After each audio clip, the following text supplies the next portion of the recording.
जब हर तरफ नाफरमानी की आंधियां चल रही थीं, वहाँ सिर्फ चंद दिल ऐसे थे जो अल्लाह के वफादार रहे।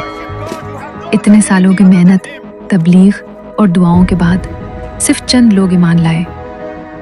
लोग हंसते, ताने देते नूह पर, उनकी कश्ती पर, उनके पैगाम पर। क्या पहाड़ हमें नहीं बचाएंगे? हम पानी में क्यों मरेंगे?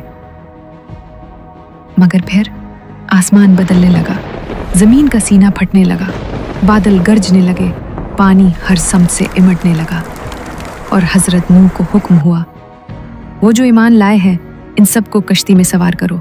और जानवर, परिंदे, रेंगने वाले सब अल्लाह के हुक्म से दो दो करके कश्ती में आने लगे।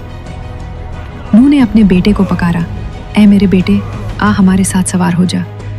नहीं, मैं किसी पहाड़ पर चढ़कर बच जाऊंगा। ये वो लम्हा था जब बाप की आंखें बरसने लगे, मगर बेटा इनकार पर डटा रहा।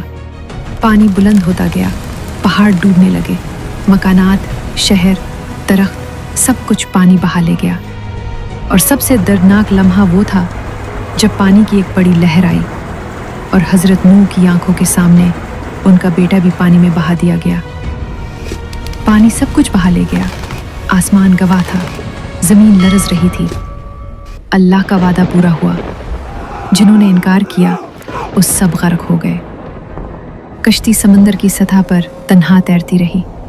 दिन गुजरे, रातें बीते, यहाँ तक कि अल्लाह ने जमीन से पानी जज़ब करवा दिया और कश्ती एक पहाड़ पर ठहर गई।